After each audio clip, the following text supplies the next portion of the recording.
आणि यानंतर पुन्हा एकदा आपण पंढरपूरमध्ये जाऊयात। रोहित पवार यांचं आंदोलन सध्या सुरू आहे आणि रोहित पवार यांचे कुटुंबीय सध्या त्यांची भेट घेण्यासाठी याच अन्नत्याग आंदोलनाच्या ठिकाणी पोहोचलेले आहेत।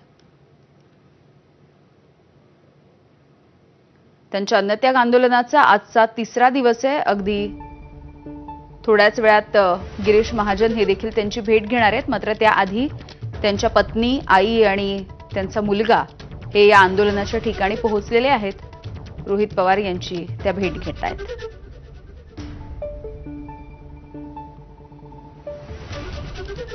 सरकारकडून या आंदोलनाची दखल घेतली गेल्याचं बोललं जात आहे आणि गिरीश महाजन हे देखील काही वेळात पोहोचतील। शेतकरी कर्जमाफीच्या मुद्द्यावरती सध्या रोहित पवार हे आंदोलन करतायत।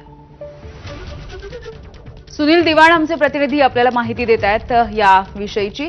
सुनील, सध्या रोहित पवार हे ज्या ठिकाणी आंदोलन करतायत त्याच आंदोलनाच्या स्थळी त्यांचं कुटुंब पोहोचलंय। यामिनी, ज्यावेळी रोहित पवार पहिल्या दिवशी आंदोलनाला बसले होते तेव्हापासून मुलांचे त्यांना सातत्याने फोन येत होते।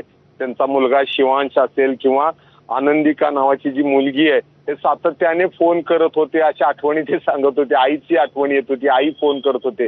आणि आज खऱ्या अर्थाने तिसऱ्या दिवशी त्यांची प्रकृती थोडी खालावलेली असताना हे कुटुंबीय तिथं स्टेजवर पोहोचले। अतिशय भावनिक क्षण आहे। खरं तर त्यांचे वडील राजेंद्र पवार हे पहिल्या दिवशीपासून स्टेजच्या खाली बसलेले दिसून येत आहेत आपल्याला। तीनही दिवस ते वर जरी गेले नसले तरी खाली बसून त्यांचंही अन्नत्याग आंदोलन चालू आहे। मात्र आज पत्नी, मुलगा, मुलगी, बहीण, आई सर्वच तिथं एकत्रित आल्यामुळं खऱ्या अर्थाने रोहित पवार हे थोडे भावनिक झालेले। सध्या थोडी त्यांची प्रकृती बिघडायला लागलेली आहे। त्यांना सलाईन लावायची शक्यता आहे। थोड्या वेळात डॉक्टरची तपासणी चालू आहे। मात्र या नाजूक क्षणी सर्व कुटुंबीय त्यांच्या सोबत आहेत हे नक्कीच भावनिक आहे। यामिनी, अगदी सुनील, काल देखील त्यांची तपासणी केलेली होती डॉक्टरांनी त्यांना पाणी आणि ओआरएस घेण्याचा सल्ला दिला होता। मात्र ओआरएस तर त्यांनी घेतलं नाही, पाणी कालपासून त्यांनी घेतलेलं आहे। काही वेळामध्ये गिरीश महाजन पोहोचतील असंही कळतंय। काय नेमकी चर्चा होऊ शकते? रोहित पवारांची नेमकी काय मागणी आहे आणि गिरीश महाजन ज्यांना संकट मोचक म्हटलं जातं ते काय पद्धतीने बोलू शकतील सरकारकडून? यामिनी, ज्या पद्धतीने रोहित पवार आपल्या भूमिकेवर ठाम आहेत त्यांनी सांगितलेले ज्या काही अटी शर्ती आहेत खरं तर 30 जून पूर्वी ही कर्जमाफी द्यायची आहे, त्याचं अंमलबजावणी होणार आहे।